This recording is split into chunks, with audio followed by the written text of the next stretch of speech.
little recap again. Let me do a little recap, man. Yes, good evening. Good evening, USA, International, Canada, Long Island, aka Strong Island, plus the 5 spots of Brooklyn, Bronx, Manhattan, Staten Island, and Queens. This is your man and homie, G Money Stacks, aka the Gregonator, YouTuber, your host with the most, misunderstood, lonely nomad, unstoppable independent podcaster, and of course, Queens, New York native, who is also a New York Mets fan from the neck of the woods of Laurelton, Queens, New York. And yes, you are now rocking with me by tuning in, listening, streaming, and watching the 393rd episode of Off the Meat Rat Chainz New York Avenue podcast, live and direct in the comfort of my room of this comedy space. StreamYard and alongside with YouTube, please be sure to go ahead and hit that subscribe button. And of course, leave a like and a comment along with the topics. Share your thoughts on what you thought about the topics in each episode whatsoever. It helps the channel grow. And I do apologize for the delay. I was taking some time for myself and making sure that I had some topics for you folks out there to talk about. And even though I was going through a little bit of a slump of finding a job, which is very difficult for me at this point, and of course, I want to actually, you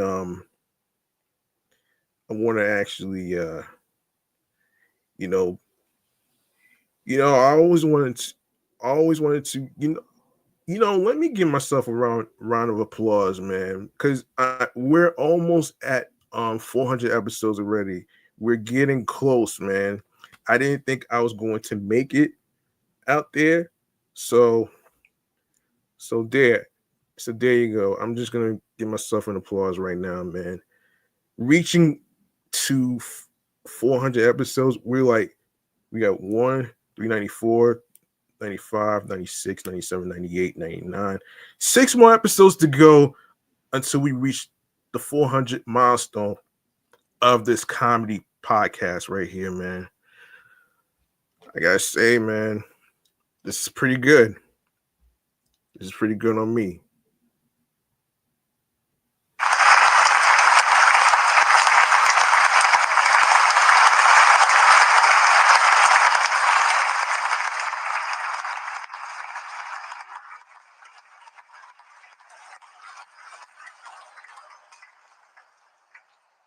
Yeah, I hope y'all are having a good time at some of the Mets games. Um, I hope y'all are having a good week as well as myself. And let's cut to the chase with some transit news, shall we? Here we go. The New York Mass Transit Files, man. Let's get into it right here, right now.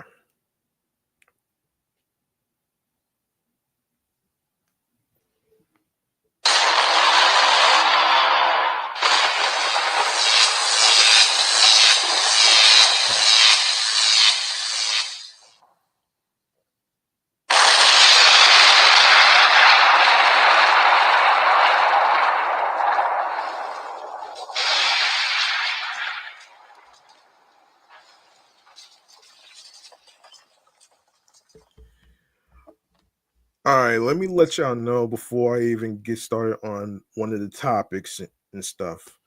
Um, I am going to start. I am going to start covering the unfortunate changes to some of the bus routes in different areas of Queens, Rosedale, Green Acres, and all that other stuff. I will start covering that, as well as the bus removals and what are the disabled people are going to do when some of the bus stops are being removed to quote unquote um um increase speeds on the buses.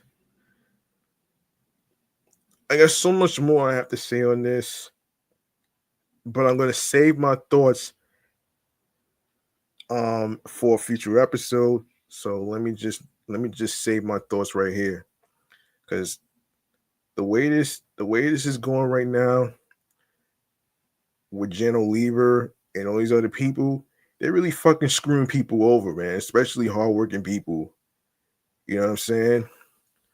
But anyway, man, let's get into what's going on here in transit news, shall we?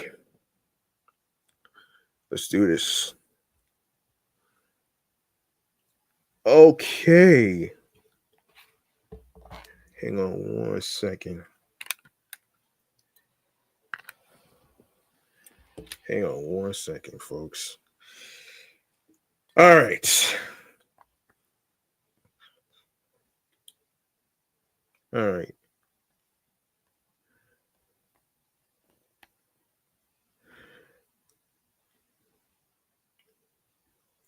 So we're gonna start off with I know this is I know this was months ago and I've been saving this topic to talk about. So let me just get into it, just cut to the chase here. So here's what's happening here in transit news of New York, of the five boroughs. So police are investigating a deadly crash between an MTA bus and a boom lift in Midtown on Sunday night that sent a worker plummeting to his death. Damn.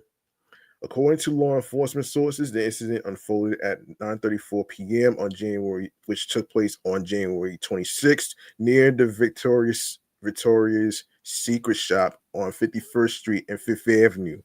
A 37-year-old worker was changing a billboard at the Victoria's Secret store in the construction device when the M1 bus struck the arm of the lift, causing him to fall some 20 feet from the bucket.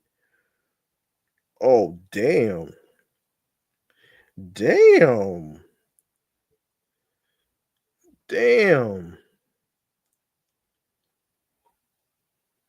Damn, that sucks. Um, that sucks right there, man.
Oh boy.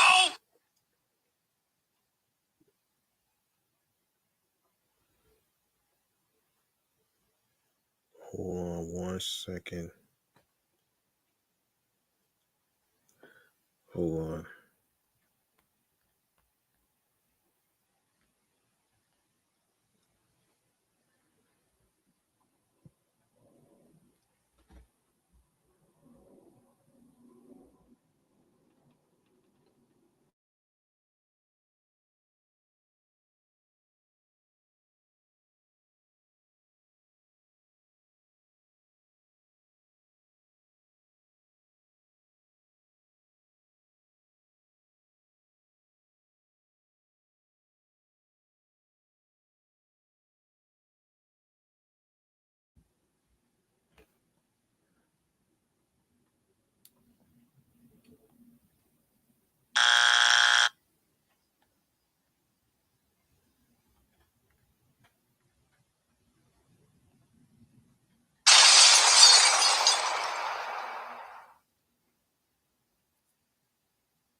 All right, let me continue here.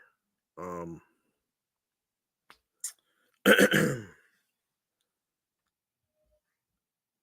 okay. Where was I?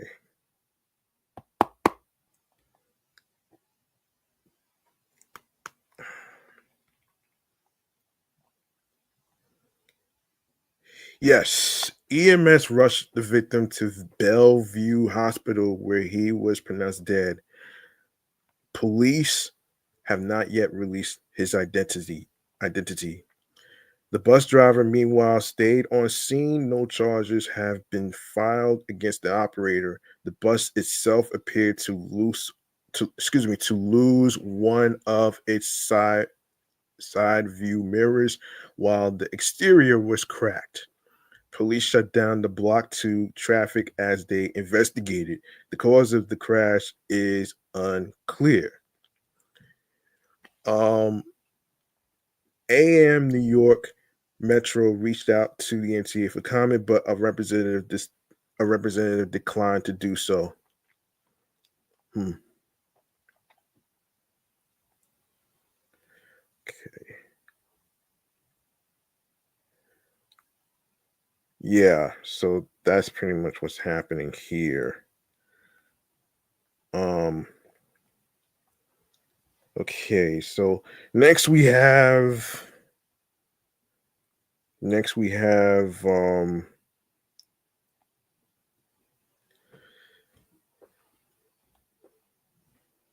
yeah, we got a little catching up to do with the whole shit with the taxes, with the MTA. So taxes to back the MTA, that is what some New York lawmakers are proposing.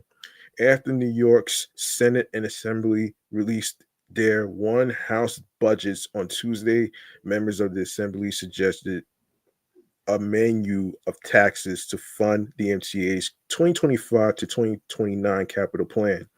The proposals include fees for online package delivery, surcharges on rideshare rides, and an increase in the current 0.6% payroll mobility tax on employers in NYC and nearby suburbs, according to an article in Cran's New York Business. Okay, this sounds terrible. Um, what does this mean for New Yorkers, you ask? If taxes like this are approved, they could potentially land on people when they order items online or use rideshare apps like Uber and Lyft. As for rideshares for hire vehicles already paid a $1.50 congestion pricing surcharge into Manhattan's congestion relief zone, among other taxes. No, no, no, and no new taxes. I feel you. The taxes are not alleged to come in the form of income, sales, or property taxes and are not a sure thing. Nevertheless, many New Yorkers are still furious at the prospect of yet more money being taken out of their pockets by taxes. No, no, no, and no. Phila, Philippa Grisavi, excuse me, Grisafi of Staten Island, an express bus advocate, said enthusiastically, "How many more things will they put taxes on? This has now gotten beyond outrageous, and our assembly members are supporting this. Audit the MCA now." New Yorkers, New York, New Yorker Vittorio Bugatti said the idea is crazy, especially with the many surcharges already in place for rideshare trips. And why would anyone think it's a good idea to charge a tax on package deliveries with so many people working from home now? Just unreal, he said. AM New York Metro reached out to Andrea Stewart Cousins, NYS's Senate Majority Leader, and Carl Hesse, the state's Assembly Speaker, for more clarification about the proposal, but did not receive any responses. Yeah, they're probably scared to get caught. Need for revenue injection? Right now, the tax proposals are vague, but the Fiscal Policy Institute shed some light on the capital plan funding issue. In quote, the legislative budget proposals declined to put forward measures to fund the MTA capital plan. According to the Institute's analysis of the one house budgets. Instead, the Assembly's report on its budget proposals recommends closed door negotiations with the governor, potentially including raising the PMT. The Senate's less derailed report is silent on MTA funding. Speaking of PMT, the state raised it in 2023 for NYC when the MTA needed a revenue injection, as the institute put it. Um, was it Teresa Cara Leiden, a single mom of two from Staten Island, suggested cracking down more on fare evasion instead of hitting New Yorkers and business owners with taxes. How about cracking down on the criminals that don't pay their fares? She said. Maybe more police presence at train stations, more police support for the bus drivers. We, the working class, are literally funding criminal acts in many different genres all over the city as it is now. Stuart Cousins and Hesty made headlines when they rejected the MTA's $68.4 billion capital plan for 2020 for 2029, excuse me, 2025 to 2029 on December 24th last year. The reason for the rejection was due to a funding shortfall of about $35 billion that has yet to be secured. As for Governor Kathy Hochul, a spokesperson said the state's leader supports making the much needed infrastructure updates to the city's transit system. End quote. Governor Hochul remains committed to making the investments necessary to immediately improve public transportation and provide long-term stability for the MTA, the spokesperson told AM New York Metro on Tuesday. The legislature vetoed the 2025 to 29 capital plan and said they wanted to address funding concerns in the context of the state budget. And now that the budget process is underway, these conversations are ongoing. Meanwhile, business group leaders raised concerns about the possibility of more taxes.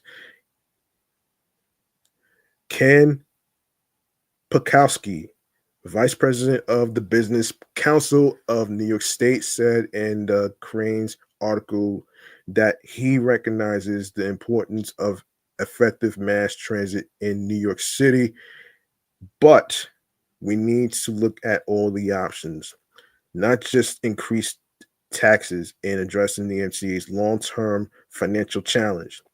Funding for the MTA's capital plan remains in limbo. Separate from the agency's operating budget, it supports major infrastructure projects such as power and substations, and even the planned interborough express construction. During a press conference in Manhattan on Tuesday, MTA Chair and CEO Janelle Lever stressed the need to fund the capital plan to keep the transit system a lifeline of public transportation for millions of New Yorkers in the city. End quote. All three parties, the state, Senate, Assembly, and most of all, Governor, understand that you must fully fund the MTA capital plan, he said.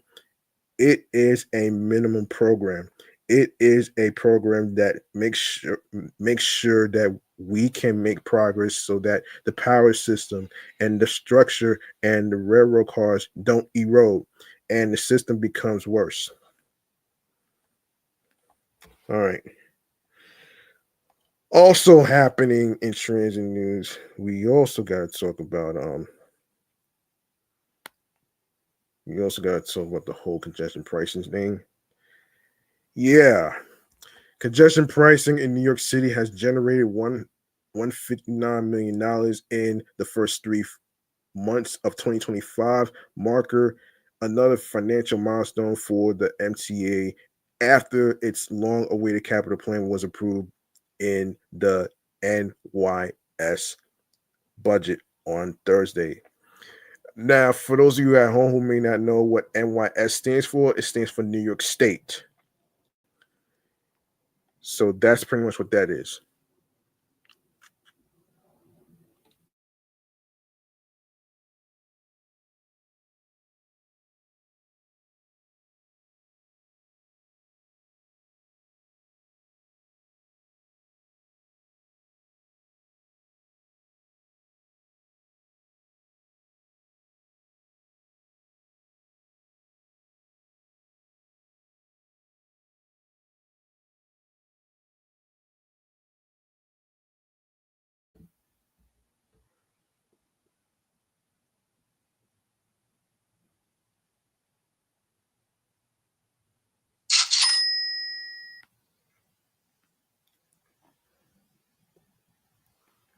Although the agency's first quarter revenue fell just short of its $160 million year to date goal, congestion pricing, it still managed to take in an impressive $58.4 million for March alone, according to state-run MTA data. It also remains on track for 2025 $500 million goal.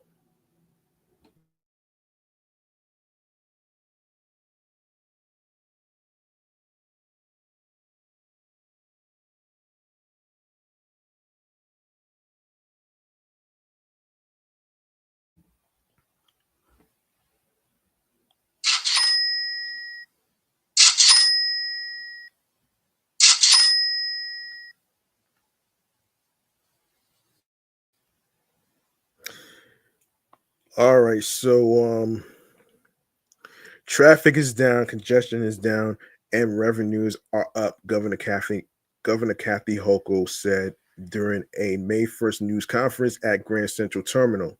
Congestion pricing revenue is intended to pay for improvements to the city's public transportation system, such as segments of busy train lines, new electric buses, structural repairs, and even the Second Avenue subway extension into East Harlem. The first quarter revenue rolled in just as the MTA received full funding for its $68.4 billion capital plan from Albany on Thursday. The plan, which is separate from the agency's operating budget, will help pay for a new phase of work for the Grand Central train shed, new train car rolling stock, subway signal improvements, and other upgrades. Meanwhile, the program, which launched on January 5th, charges vehicles entering Manhattan's Central Business District a base toll of $9 during peak hours. The fees vary the fees vary depending on the time of day and the type of vehicle. Shit. But the fate of congestion pricing remains in the hands of the federal court. Even as President 47 President 47's administration, you guys already know who it is. It's course Donald Trump, of course. Administration gave New York a new May 21st deadline to shut off the tolls or risk losing critical funding for important public transit infrastructure projects. Trump's regimen has given multiple other deadlines to stop congestion pricing, all of which have been ignored. The Fed's war on congestion pricing began on February 19th when U.S. Department of Transportation Secretary Sean Duffy revoked federal approval of the program that was given under former President Joe Biden's administration. The MTA responded immediately with a lawsuit, and since then, it has been a war of words between the two agencies. The case also led to internal doubts within the Justice Department about whether the Trump Transportation Department could win. Despite the Fed's disapproval, the toll cameras have remained on in the CBD, which is in Manhattan, south of 61st Street. Since the program's launch, public reaction to congestion pricing has been varied. Some commuters and transit advocates have applauded the program for reducing traffic, but others continue to have concerns about the financial burden it poses on drivers, particularly those from outside Manhattan who rely on their vehicles for commuting. End quote. Congestion relief is right for New York and for the subway that moves millions every day, said Danny Pearlstein, Policy and Communications Director at the Riders Alliance. Shit. He would say some shit. With this crucial funding and new revenue in the state budget, riders are on the right track toward the safe, affordable, reliable, and accessible transit we deserve. Sarah Lynn, co executive director of Open Plans, a street safety organization, said the program's revenue is just more proof that congestion pricing is working. The funds raised go directly back into improving public transit and encouraging more people to choose it, she said. So the reasons why congestion pricing has already become popular among New Yorkers, faster car trips, faster buses, quieter streets, will only get amplified and more beneficial as time goes on. It's a positive loop that truly benefits everyone. No, the hell it does not. It does not.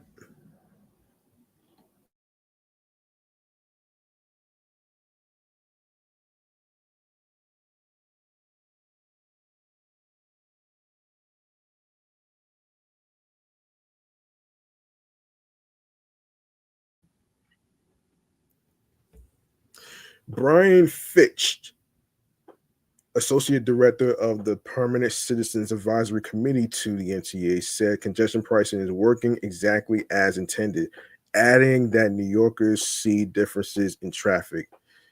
The numbers reflect the benefits New Yorkers see every day on the streets. Traffic is down and speeds are up. Pedestrians are safer while business is thriving. And the funds being raised are being invested in transit improvements for millions of daily riders, he said. We wholeheartedly thank Governor Hochul for continuing to resist the fallacious threats from the federal government to end the program and keep the cameras on.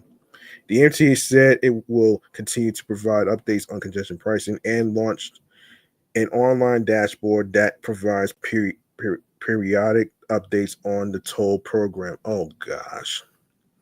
Yeah, good luck with that shit, man. That's good luck with that bullshit. Yeah.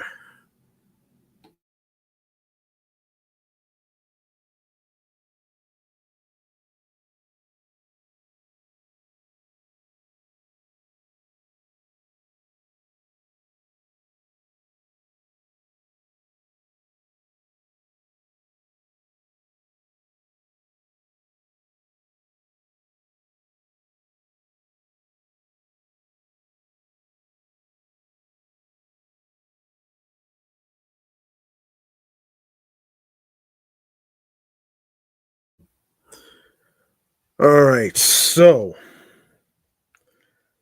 all right, let's go on to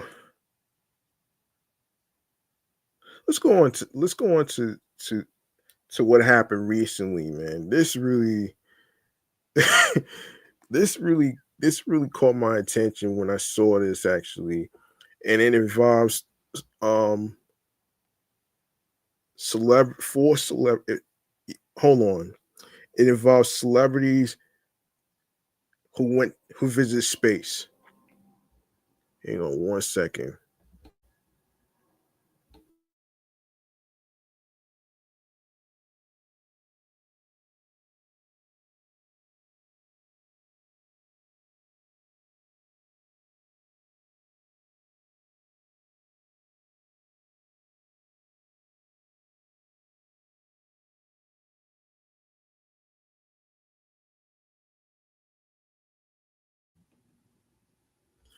All right. So yes, so let's get into this as a main topic in the segment that I like to call chatting or the jazz. All right. Involving celebrities that went to space. Now, let's talk about it. Let's talk about that shit. Hold on.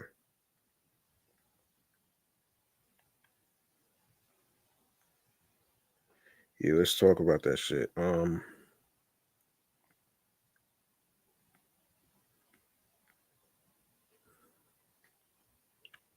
Okay.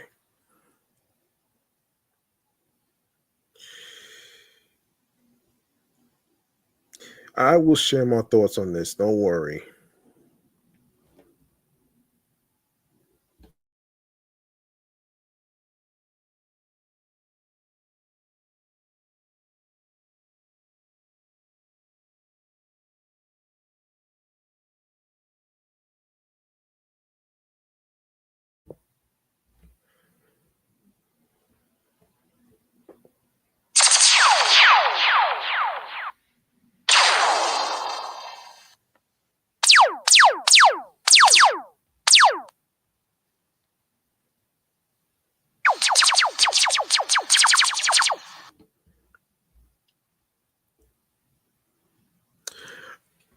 All right. Let's get into what's going on here in this main topic of what's happening here. So this is according to USA Today, a group of six women that includes CBS host Gayle King and pop star Katy Perry are preparing to blast off on a historic all-female commercial space flight on which took place on April 14th of this year, 2025. When a Blue Origin spacecraft gets off the ground, the crew of women will become the latest humans to be treated to a brief trip to the edge of space, courtesy of Amazon founder Jeff Bezos' space technology company. These are the six women going to space, including Bezos' partner, Lauren Sanchez. Um, wow.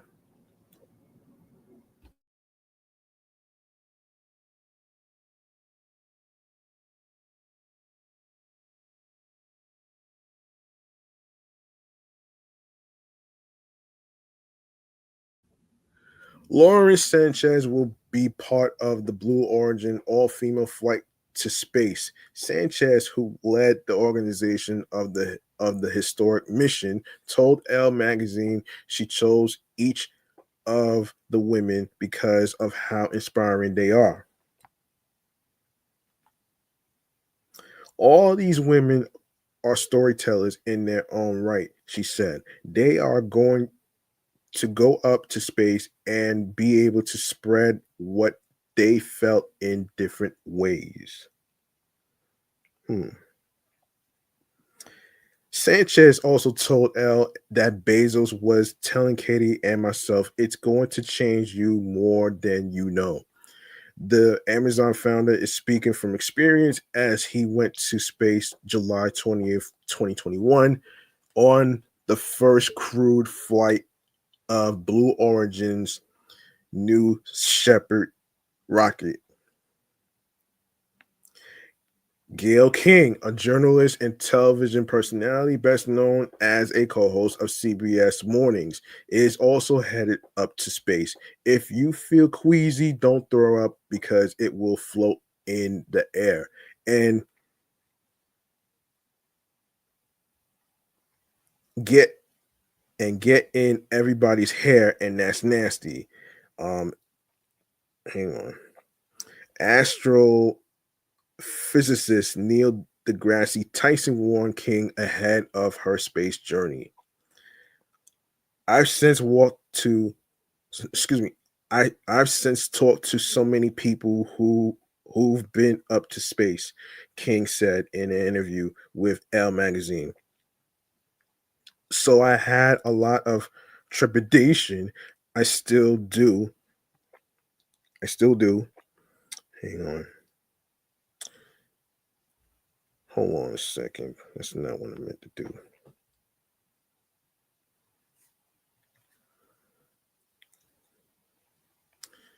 Hang on one second.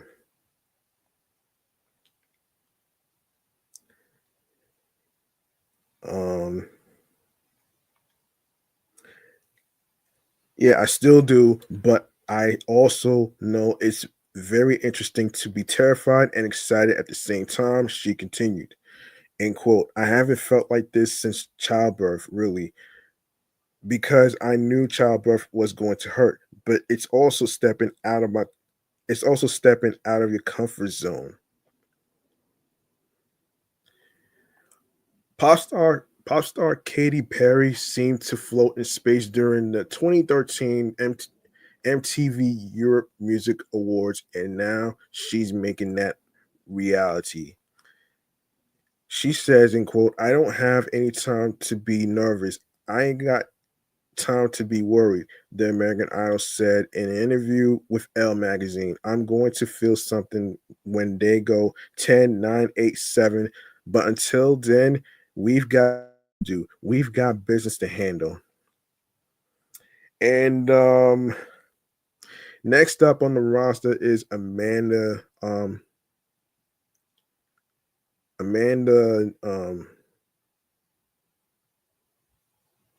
Amanda and Nguyen. Forgive me for the butcher. She's a prominent civil rights activist and bioastronautics research scientist who worked on the last NASA space shuttle mission, STS 135, and the US Space Agency's exoplanet hunting Kepler Space Telescope.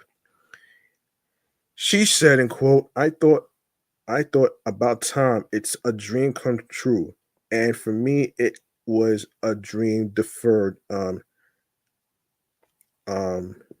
and Nguyen or Nguyen told Elle magazine about her initial reaction to joining the Blue Origin space mission. I worked at NASA. I studied the stars, astrophysics at Harvard and MIT, but life got in the way. Gender based violence is a big reason why so many women in STEM don't continue on with their training. And I was one of those women. After I was sexually assaulted, I traded my telescope to fight for my rights as a sexual assault survivor. Oh wow! And Carrie Ann Flynn is a film producer known for her contributions to This Changes Everything. A 2018 documentary about sexism in Hollywood is also joining the rest of the ladies in space, which took place on April 14th of this year. Um, About her excitement of visiting space for the first time, Flynn said in an interview she's been waiting to do this for a long time. The film producer, who grew up in a small town in Michigan, she said she always looked up at the stars with my grandfather. He would talk about celestial events e and explained the astronomy of the sky. I wondered what is out there and what is up there. But going through the rest of my life, my career, my education, it just didn't seem like something that was attainable. So when this opportunity came along, especially to be part of a historic all-female crew, I felt honored and excited. I can't wait to touch down on Earth and share what we bring back with the world. Aisha Bull is the sixth woman aboard the Blue Origin spacecraft. She's a former NASA rocket scientist, CEO of engineering for engineering firm STEMboard, and founder of Lingo, which teaches students technology skills. She said, in quote, I feel like I've been training for and waiting for this moment my entire life, Bo said about the opportunity. I I remember working at NASA as an aerospace engineer and having the opportunity to walk through the vertical assembly building with a NASA astronaut, Jose M. Hernandez. And Jose applied to astronaut corps about 13 times before he was selected. He's an inspiration. I wanted to go to space, but I didn't think it was possible. I was afraid to do it. I was afraid to even dream about it. Now let's look back at others who have made the trek to space in this December 11th, 2021 photo.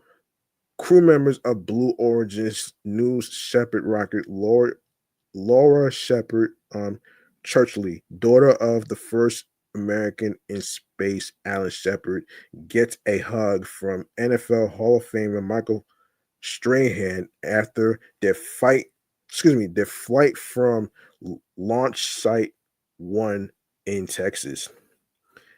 Virgin Galactic founder Sir Richard Branson left with Sarisha Bandla on his shoulders, cheers with crew members after flying into space aboard a Virgin Galactic vessel, a voyage he described as the experience of a lifetime.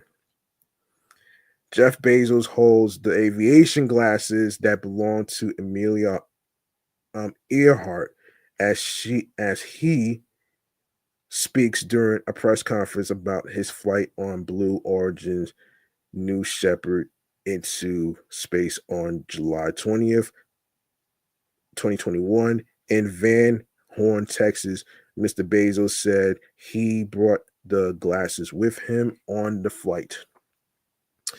From left, Blue Origin's Vice President of Mission and Flight Operations Audrey Powers, Star Trek actor William Shatner, and Planet Labs co-founder Chris Bo Shoot Bo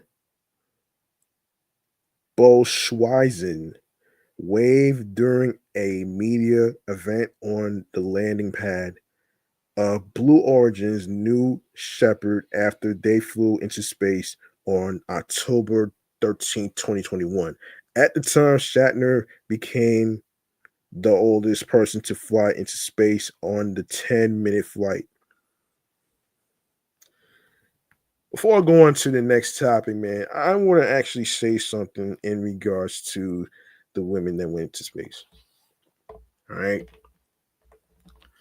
From what from what I've been hearing from certain people who actually commented and whatnot, these six women, they're not real astronauts. All right. They're not real astronauts. Look, it's one thing to actually study some things in NASA, right? As far as like the types of things, as far as technology, rockets, whatever it may be, man.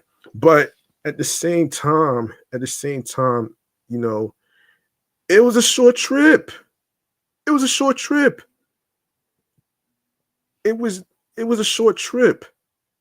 They're not real astronauts, folks. It's oh my gosh, man. All right. You know how people will have like this crazy idea of the craziest things that they never done before. And it's kind of like truth or dare. It's kind of like truth or dare a little bit. But for those women but for those women, even though they wanted the experience, they want the experience and stuff. But at the same time, first of all, Katy Perry's not an astronaut. Let's get that straight, man. Katy Perry's not an astronaut. Gail King is not an astronaut. You know what I mean?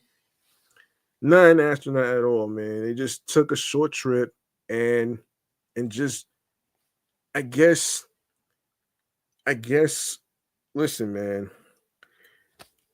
Listen, man. If it was an idea of a fun time, then that's a whole different story. All right. That's a whole different story right there, man. And you know what? I'm gonna leave it at that though, man. You know what I'm saying? These celebrities, they're not astronauts, man. Not astronauts at all. All right? Don't be fooled. And speaking of being fooled, man. Damn. I've been saying this topic for a while though, man, in regards to DJ Academics. This is a crazy one right here. Um this is a crazy one right here. After being accused of grooming a teenage boy, DJ Academics has reportedly been banned from the live streaming platform Twitch. While many people are familiar with the controversial takes of internet personality DJ Academics, whether he's adding fuel to the flames of rap beefs or jumping into Twitter debates. Actually, it's X now. Academics' words have recently gotten him into a different kind of hot water. Oh, wow. This is crazy. Wow. Wow.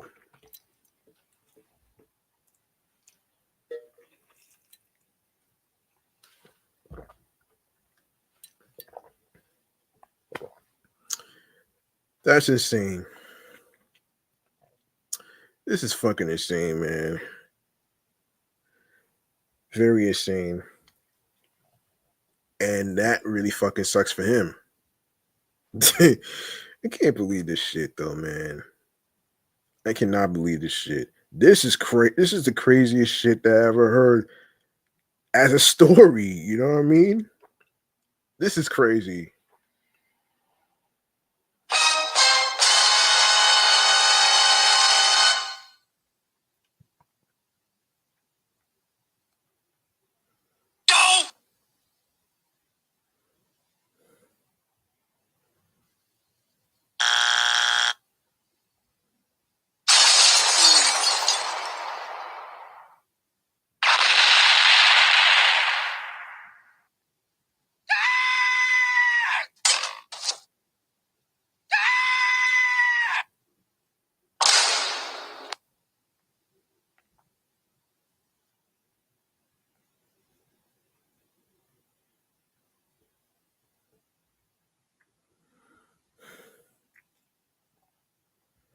This is ridiculous. This is so ridiculous, man.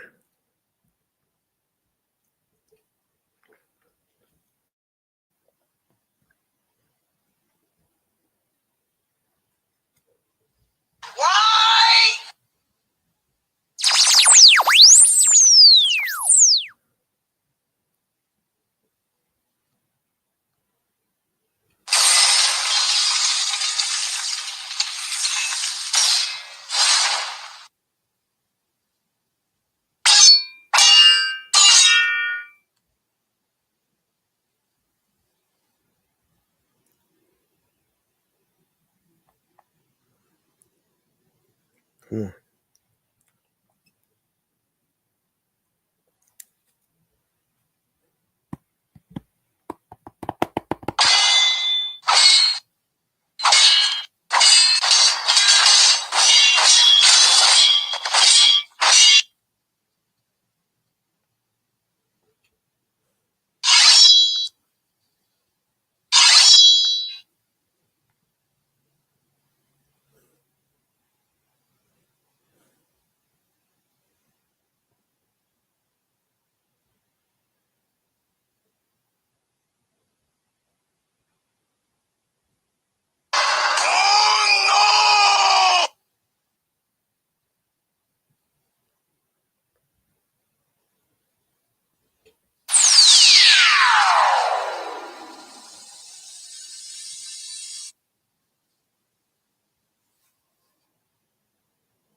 Oh, sorry about that. Sorry about that, folks.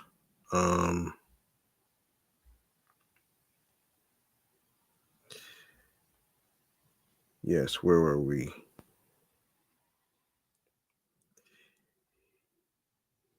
Yeah, where were yes. Where's our yes?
Damn it.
All right, sorry about that. Anyway, um so let's continue. So last week, DJ Academics, I didn't I didn't know he was 35, man. He's 35? Shit. Last week, DJ Academics, age 35, joined Nor GXD, a 15-year-old who works with popular content creator Black Boy Max's live stream. During the conversation, academics began asking the teenager a series of sexually explicit questions and making jokes about sending strippers to the young boy's house. What is wrong with this guy, man? What the fuck is wrong with this guy? Seriously. You messing with minors? You gotta be fucking kidding me. You're a grown ass man messing with fucking minors? You're a fucking idiot for that.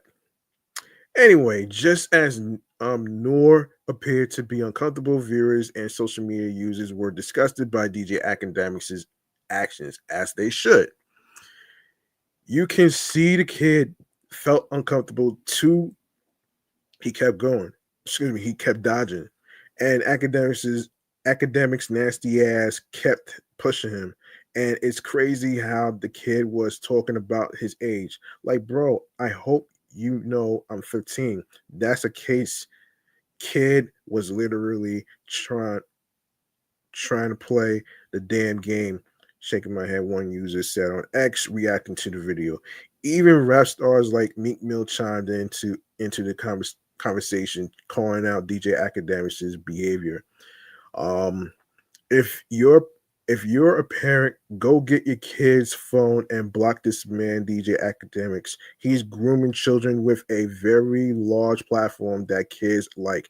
Also attempts to ruin black families and black success daily. Villain in the village. Meek Mill tweeted. Oh shit. In light of the backlash, the 35-year-old streamer addressed the situation during his live stream over the weekend. I've done a lot of bullshit up in this game. Trust me, I've got mine off. This is suicide, which again, I am wrong. I will be better.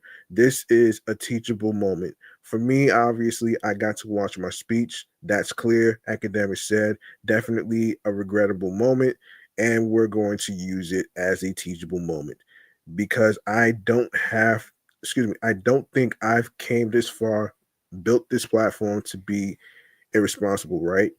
Despite his response, Academics' account has reportedly been banned on Twitch because of the controversy.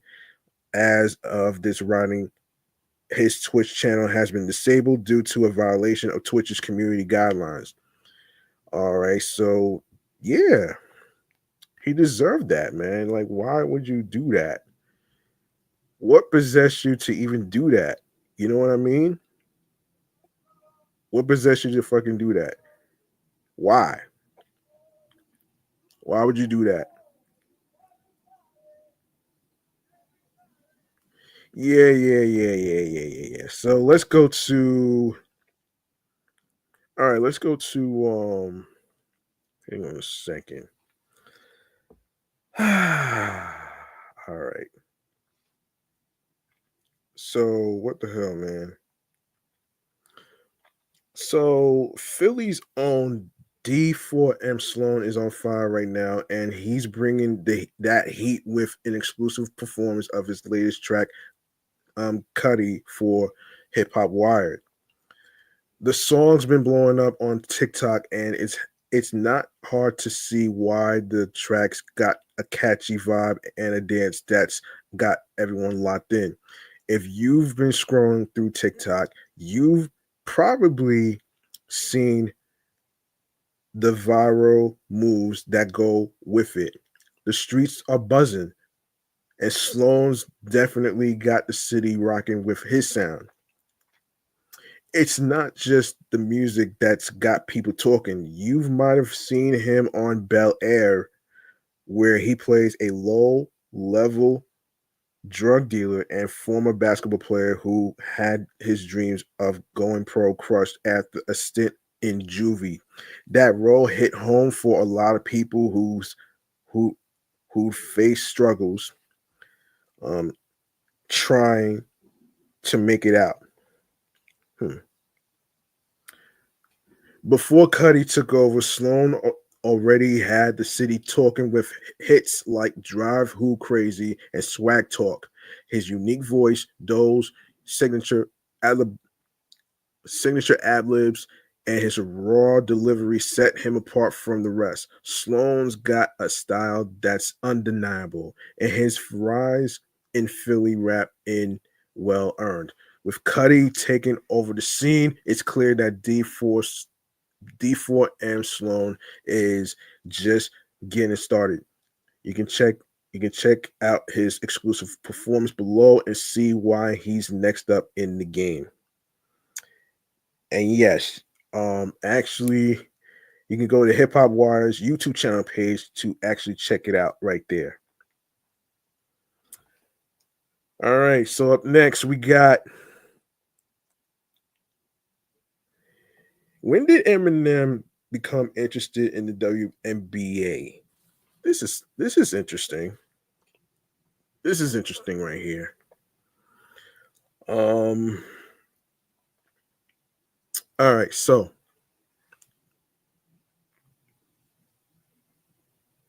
let me see.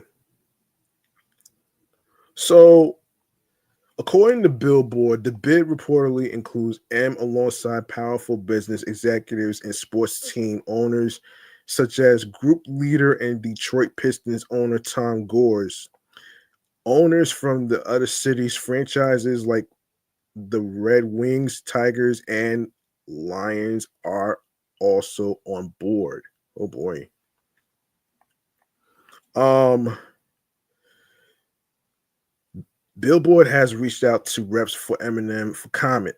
According to the New York Times, The Athletic, more than 10 cities formally submitted bids to secure an expansion WNBA team ahead of February's deadline um, from the league.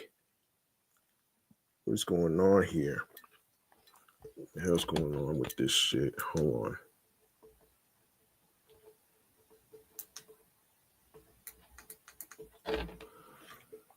on. Hold on a second here. Um,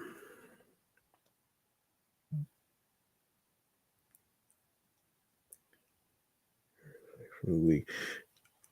Many of those bids are reportedly supported by current NBA owners and came from Charlotte, Cleveland, Denver, Detroit, Houston, Kansas City, Austin, Philadelphia, and Nashville.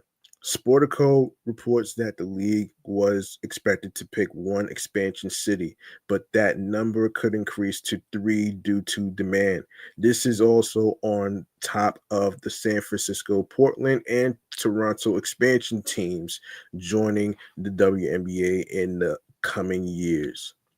In addition to Eminem, sports um, dignitaries from Detroit rounding out the group, including former NBA star Grant Hill, Detroit Lions quarterback Jared Goff, General Motors CEO Mary Barra, and more, according to the publication. Eminem has long been a staunch supporter of everything Detroit sports. From the Pistons to the Lions, M is a familiar face at sporting events in the Motor City. Detroit is in the midst of a sports renaissance of sorts, with the Detroit Lions making the NFL playoffs in back to back seasons, while the Detroit Pistons are on pace to post their first winning since the 2020, no, excuse me, the 2015 to 2016. All right. Let's see. Let's see what else we got to talk about here.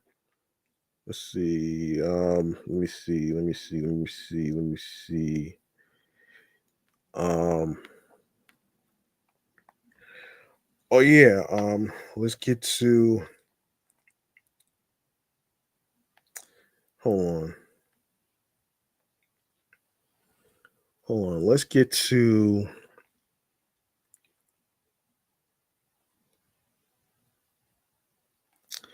All right. Let's get to. Once. Let's get to National Booch Day before I forget. I didn't know I didn't know that shit was a thing, but I'll break it. I'm gonna break it down to you, folks out there that's listening. All right, about over an hour. Let's get to the chase. Let's cut to the chase. Um, hold on.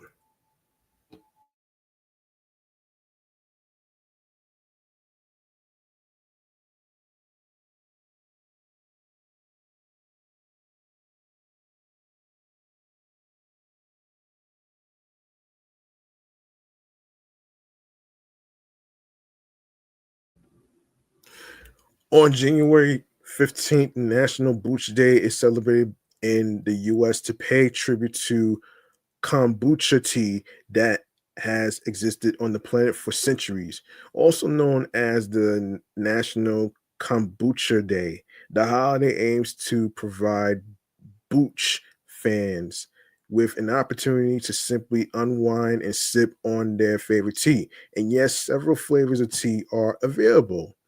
If you haven't tried kombucha tea before, now is the time to give it a shot. Why, you ask? Because the tea is full of probiotics and vitamins that are meant to elevate your health. The history of National Booch Day goes like this. So, hold on.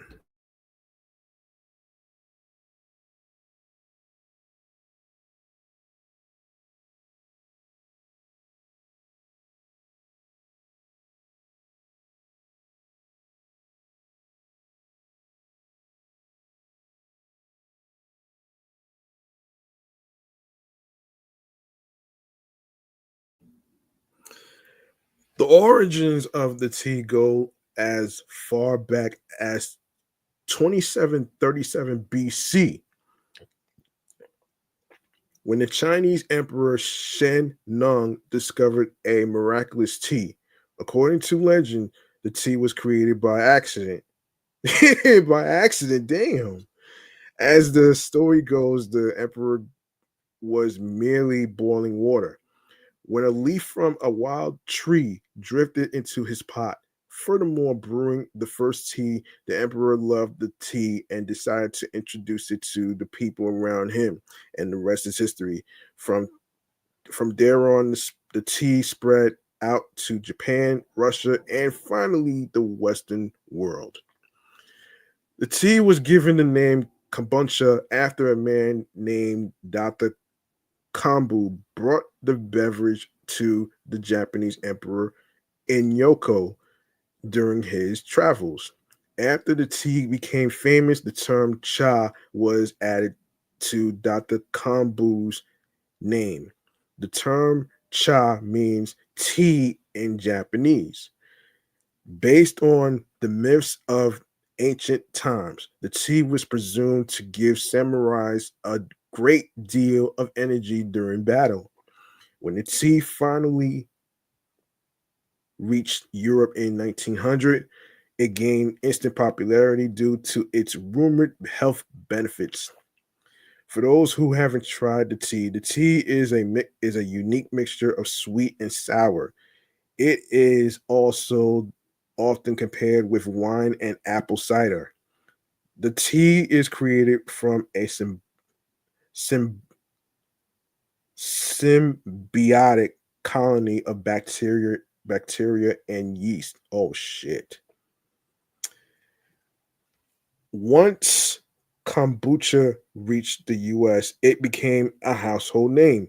Hence, brand Kivita saw it as a perfect business opportunity and decided to launch their brand of kombucha tea The National Booch Day was also funded on January 15, 2019 by the same company. All righty then. All right, the timeline goes like this for National Booch Day. Magic T, 221 BC, Emperor Qin Shi Huangdi invents the tea and calls it the tea of immortality. Oh shit. 1913 to cure kombucha cures an epidemic in Germany. 1960s get groovy. The tea is famous in American households and is called groovy tea. Ooh. 2016 the big buy. PepsiCo purchases kombucha maker Kavita for $200 million. Oh wow. Wow, $200 million. Oh man. Shit, that's a lot of money, man. As an investment. Wow. Okay. Hold on 1 second. Here we go.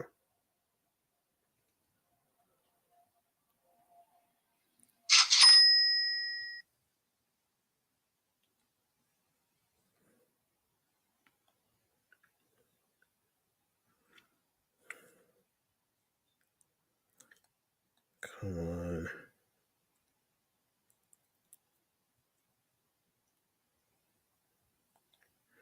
Okay. Yes. So, how to celebrate National Booch Day, you ask? Okay. Um. Okay. Wait a minute.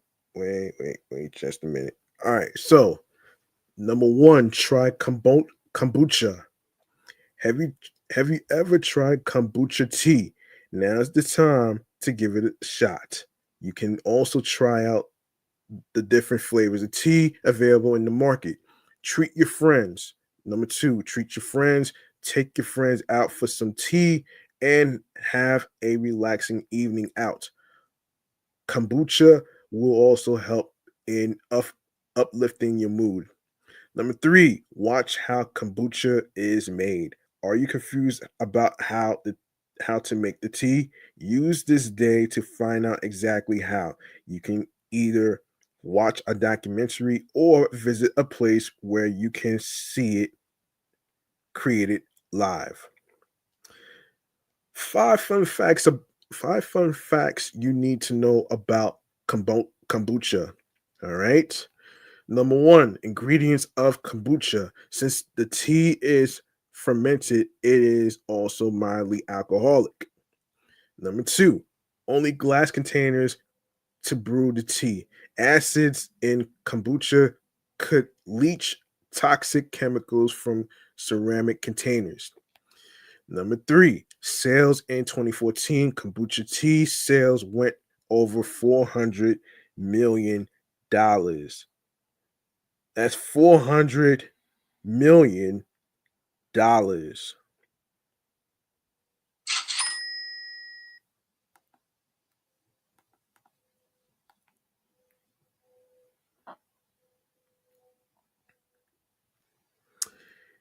Number four, kombucha allergies in people. Let's see. These include head and neck pain or nausea and vomiting and even um and even jaundice. Jaundice. Okay. Number five, not tea for the young. Health professionals don't recommend that children below 4 years drink kombucha. Why National Booch Day is important, you ask? It promotes the benefits of kombucha. The day promotes the advantages of kombucha tea that has existed for centuries. It brings together various cultures. The day helps in accepting different cultures and their foods and drinks. For instance, kombucha has its ancestral roots in China. The day is insightful. The day is informative as it spreads knowledge regarding the tea, its benefits, and its disadvantages if overconsumed. Um, yes. All right, next year, 2026, um, Thursday, January 15th, 2027, Friday, January 15th, 2028, Saturday, January 15th, 2029, Monday, January 15th, and of course, 2030, Tuesday, January 15th. Ooh. All right, let's go on to the next one. The next one we got to talk about is Central C. When did he get into the sneaker business? Wow. Okay. So, um, all right. According to the people from Hypebeast, Central C has continued to ascend the ranks of the rap scene, offering offering his debut studio album "Can't Rush Greatness" back in January. Since then, he's been embarking on his Can't Rush Greatness World Tour, which is currently making its way through the US. Meanwhile, after dropping an Air Max 95 and Tech Fleece collection with Nike last year, a new rumor indicates that more is on the way from the duo next year. According to a new report from the insiders over at Sneaker Files, Central C has three collaborative Nike Air Force One lows being created. While we lack any firm design details other than the color compositions listed above, a black pair is said to be due for a global launch. Dark Beetroot will be exclusive to the UK, and an optic yellow racer blue is to be distributed to friends and family of the artist.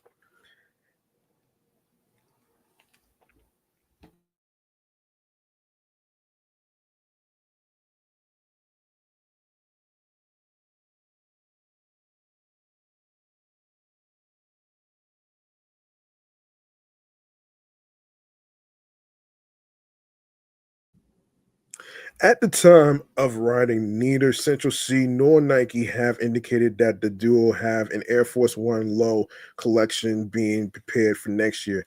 Of course, you can stay tuned for updates, including a first look at all three rumored colorways, as it is currently said to be releasing next spring via Nike sneakers and select retailers. Yeah, yeah, you can it's crazy that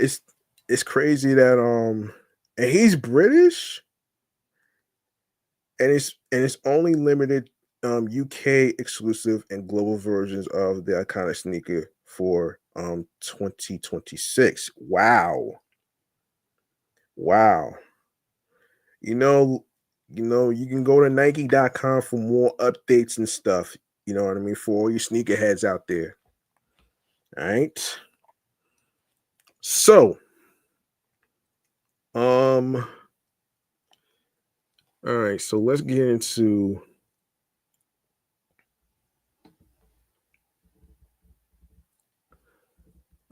this one right here.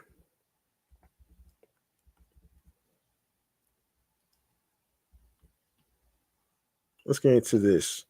Munchies and drinks. All right.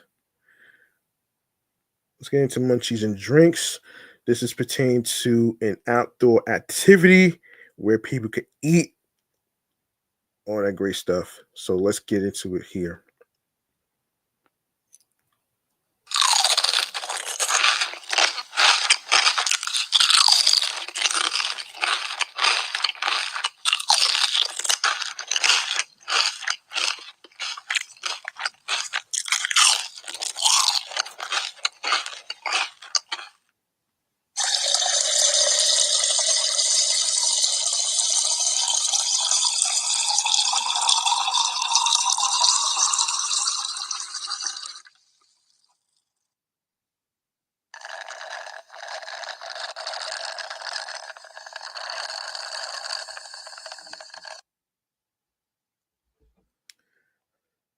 All right. Um, all right, some outdoor places for you to check out to eat and drink. So I'm gonna go over some spots where you can eat and drink in New York. All right. So um let's get into it here. I don't know what's going on here, but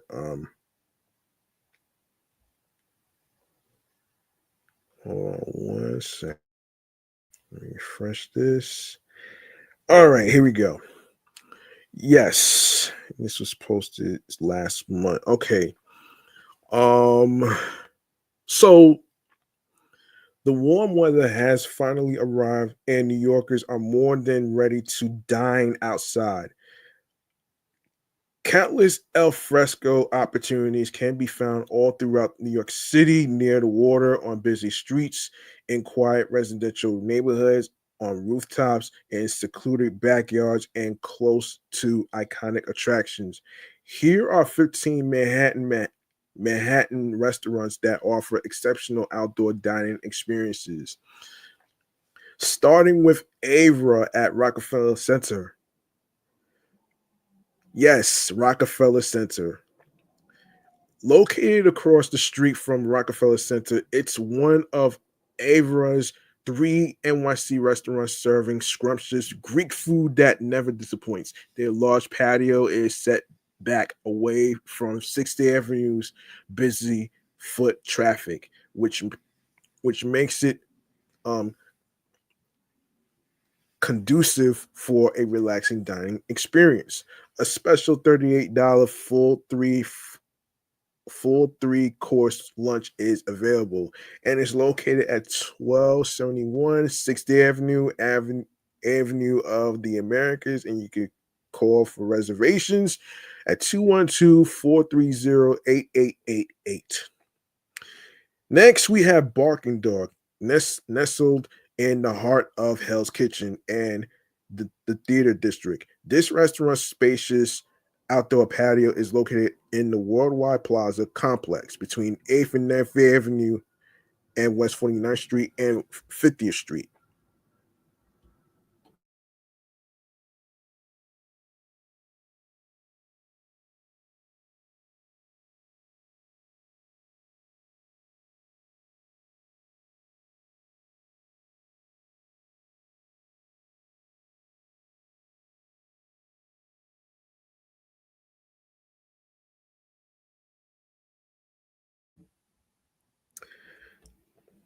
Serving tasty classic American favorites from egg dishes and pancakes to soups, wraps, sandwiches, and fried chicken.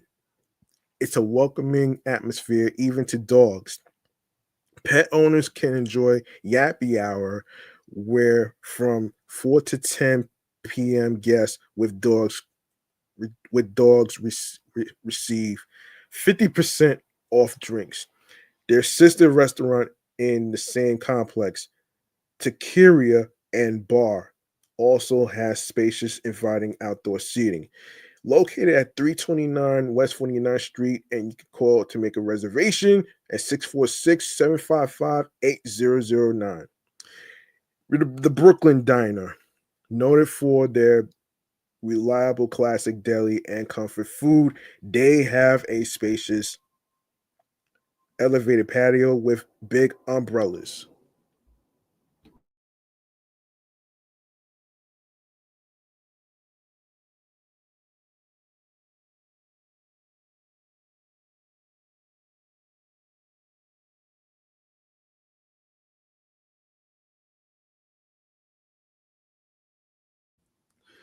It is located on West 57th Street. It's just steps from Carnegie Hall, Fifth Avenue Shops, Columbus Circle, and Central Park. The menu boosts good old fashioned diner food favorites such as all beef frankfurters, which is hot dogs, by the way, chicken pot pie, chicken soup pastrami sandwiches, and large thick milkshakes. And yes, it is located at 212 West 57th Street, and you can call for reservations at 212-977-1957. Next, we have Bryant Park Grill, located behind the New York Public Library and inside New York's famed Bryant Park. Diners can enjoy new American, Asian, and Mediterranean cuisine while soaking up the sunshine. Their patio offers prime outdoor seating. Cool. Located at 25 West 40th Street, you can call to make reservations and for more information at 212-840-6500. Central Park Boathouse, situated in the middle of Central Park along the lake. And after a 2-year hiatus, this popular landmark restaurant reopened in 2024. Perfect for a full course romantic dinner, light fare, or fun lunch. Quintessential picturesque New York eatery serves a wide variety of food, including oysters, Rockefeller, salads, sandwiches, and burgers. This is located at 72nd Street and Park Drive North. You can call to make your reservations. Call to make your reservations, and of course, you can pick any food from the menu at 718-973-9339. The Cook Shop, across from the High Line. This established Chelsea restaurant serves farm to table, fresh, healthy, seasonal food. They are known for their tasty weekend brunch that includes buttermilk, cornmeal, pancakes, and huevos rancheros. The outside dining setup is perfect for people watching and viewing New York's famous elevated linear park. And this is located at 156 10th Avenue. You can make your reservations by calling 212-924-4440.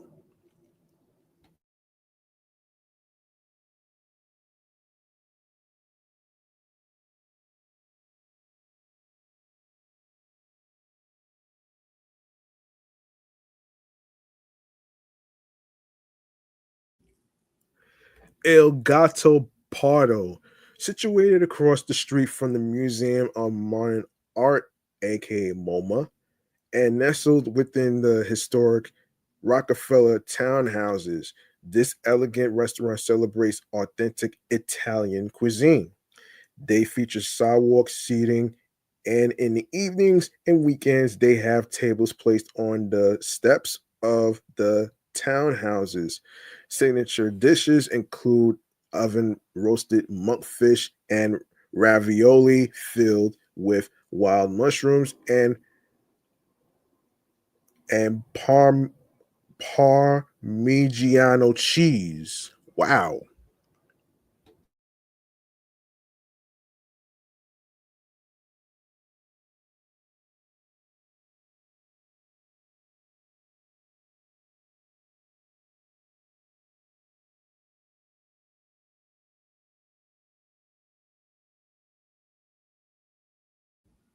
Yes, Parmigiano cheese. If you don't know what that is, you can look it up for yourself, actually. I'll probably look it up after I get off the air. Yes, it's located at 1315 West 54th Street. You can call in advance for reservations and questions at 212-246-0412. Joanne Trattoria. An inviting private patio is tucked away in the back of the Upper West Side eatery. The delicious family style Italian cuisine includes fresh pasta, pizza, and classics like chicken scar pariello, eggplant Migiana, and their specialty meatballs. This restaurant is owned by Joe and Cynthia Germanotta, parents of superstar Lady Gaga. The name Joanne is in honor of Gaga's late aunt or aunt. Located at 70 West 68th Street, you can call for reservations at 212-721-0068. Ladure. In the backyard garden of this Soho French eatery sits a charming, spacious, inviting patio besides their famous macarons and French pastries. A diverse menu is offered. After walking around and shopping in the neighborhood, this is a delightful way to unwind and enjoy brunch, lunch, and dinner or afternoon tea. And this place is located at 398 West Broadway. You can call to make reservations at 646 392 7868.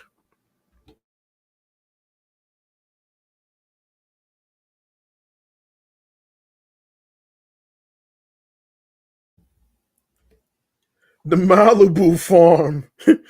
Okay, I know everybody is familiar with the word Malibu. Malibu is is from California, but this is not one of those things. Actually, let me break this down for you. Malibu Farm, Malibu Farm, with stunning waterfront views of the East River and three bridges: the Brooklyn Bridge, Manhattan Bridge, and Williamsburg Bridge. The restaurant is located on Pier 17 in the South Street Seaport District, bringing a bit of Southern California to New York. The cuisine features seasonal produce, locally grown ingredients, and healthy eating. The restaurant is open for lunch and dinner, and this is located at 89 South Street. For reservations, you can call 212-265 3030. That's 212-265-3030. Nice Matin, an Upper West Side favorite, this French bistro offers sidewalk cafe seating in front of and alongside the beloved restaurant, serving breakfast, lunch, and dinner. Some of the notable entrees includes steak frites,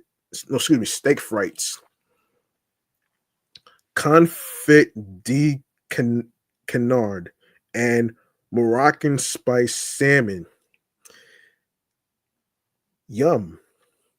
And this is located at 201 West 79th Street. And for reservations, you can call 212-873-6423. Pasties. In the heart of the vibrant meatpacking district and known for people watching, this trendy, thriving French bistro offers spacious sidewalk seating. Diners can enjoy French cuisine that includes um, croquet, Monasur, steak frites, oysters, and chicken um pellard. From here, it's a short walk to the bustling Chelsea market. This is located at 52 Gantz Vort. 52 Gantz Vort. All right. And for reservations, you can call 212-929-4844. And of course, popular inside the public hotel is an elegant outdoor setting that's inspired by uh the T the two the Tui the two Tuileries Garden in Paris and the Gardens of Italy, specializing in Peruvian fusion cuisine with the American twist. Featured dishes include chicken and avocado casa, seafood, and burgers.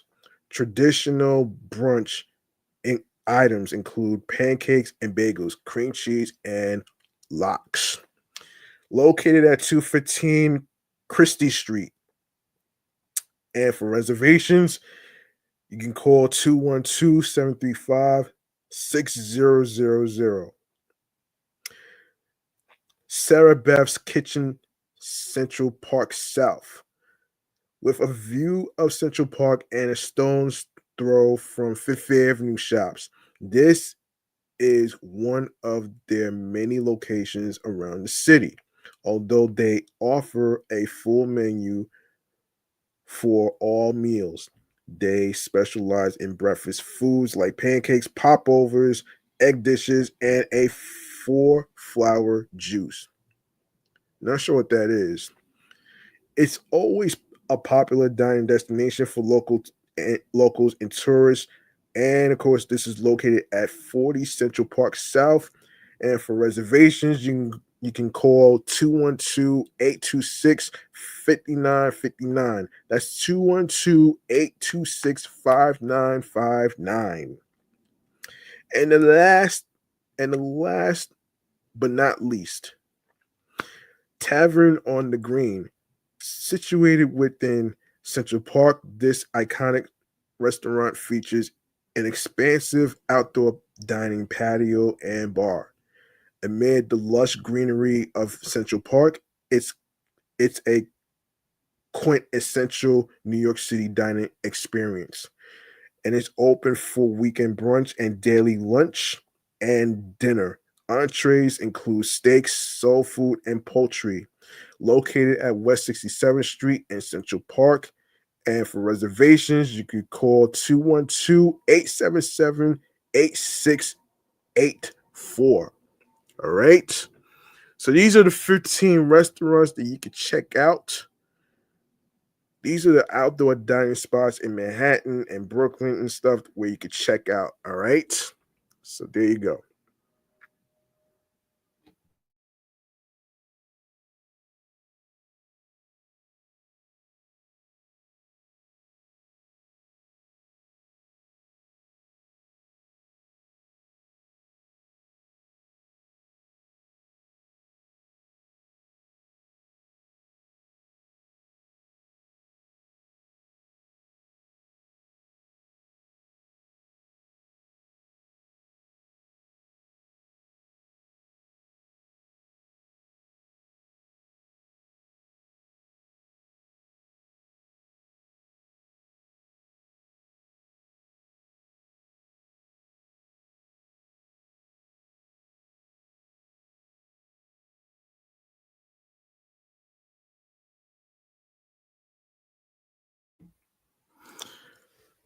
All right.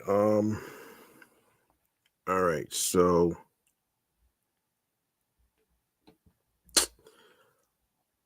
hang on one second.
All right. All right. Um I wanted to actually mention a place, but I'll probably save that for when I um record the next episode. Um, all right. So I'm actually going to hang on a second.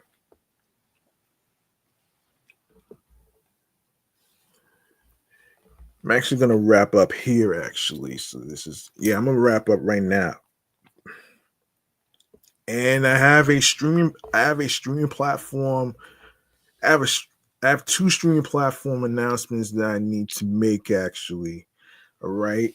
Um and I know certain streaming platforms weren't working as far as the links, so I had to make a little change. All right.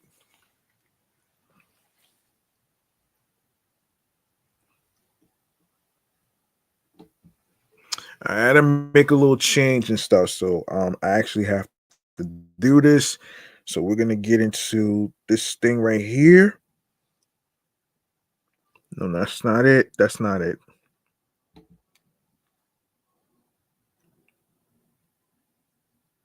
Yes, stream choices on the go, man. All right. All right, we're gonna get into this right now, man. Right now, because I have to wrap up anyway. I gotta wrap up anyway.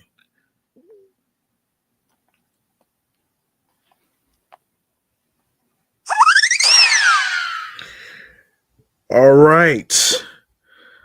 Like I said before, there is going to be a little change to the stream platforms actually. So I want to actually make sure um I want to actually make sure to remind y'all to follow to follow the podcast on Blue Sky alongside with Facebook, Threads, and Instagram. All right. And along with some streaming platforms I will mention right now, actually. So um we're gonna start off with Odyssey, Audible, Audioburst, Amazon Music, and of course the newly added Apple Podcasts, Good Pods, Castbox FM, Deezer, Listen Notes, Moon FM Podcast, Overhaul FM Podcast, Player FM Podcast, Pocket Cast, um, Pocket Cast, and along with Pod Bay, Podo Polo, Podorama, Podcast Index, Podcast Addict, Podchaser, Podverse, Podcast Guru, Snipped, Spotify, Spotify for Creators, Tune In, Fountain, along with iHeartRadio, the number one app where you can listen to your favorite music artists, radio stations, and your podcast episodes, favorite podcast shows for free. You don't need a credit card or debit card to download iHeartRadio. Is all you need to do is download iHeartRadio onto your iPhones, Android phones, iPads, Android tablets, along with laptops. You can download it to your laptops like your Apple, Mac, and Dell laptop models. All right.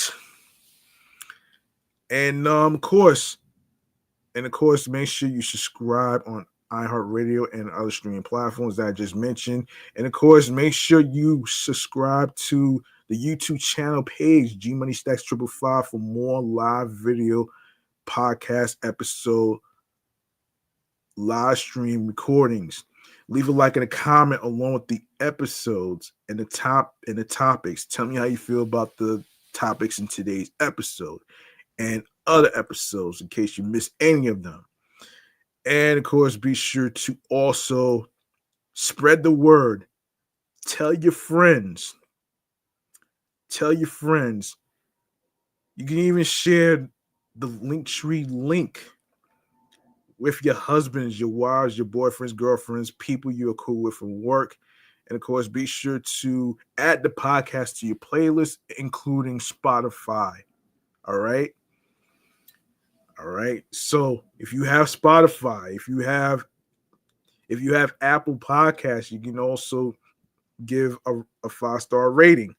Tell me how you feel about the topics. You know what I'm saying? Now that this podcast is on Apple Podcasts and Good Pods. All right.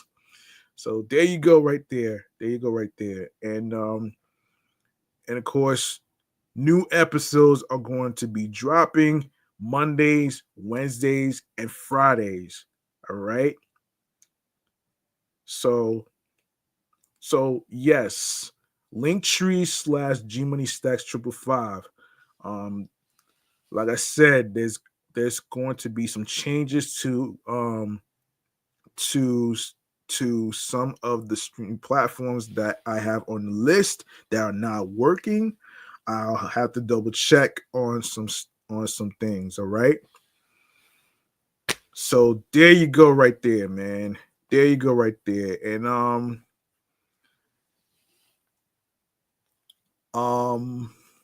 yeah, I'm gonna wrap up right here, man. And the place that I wanted to mention that's coming up on Saturday, May 24th. I'm going to save that for the next episode. I'm gonna save that for the next episode. So there you go, right there. And yes, so there you go, right there, man. That's gonna do it for me, man. I'm your homie and host with the most, G Money Stacks, aka the Greg and Day Tour. And I want to start off by saying thank you for being able to be patient with me in my tough times that I've been going through. And of course, I thank you for listening, streaming, and watching. And of course, subscribing to the channel of 107 subscribers, man. Let's keep it going, man. I want to build this channel up, get more than 107 subscribers. That's why I say spread the word to your friends.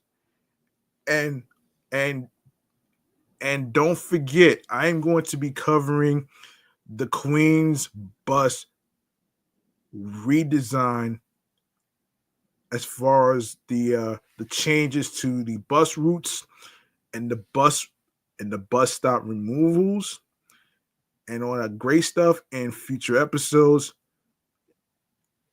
Just for you folks at home that's living in Rosedale, that's living in Green Acres, that's living by Francis Lewis, living by Brookville, living by the other streets, you just name it. All right. So I want to actually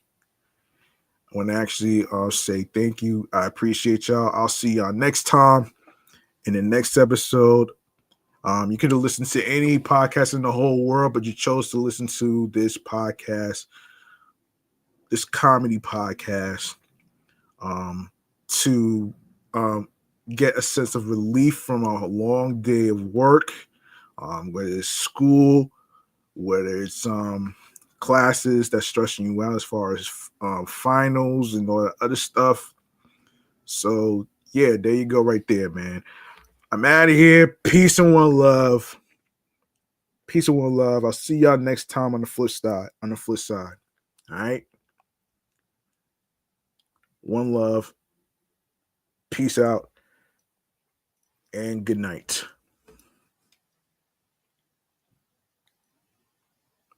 Hold on.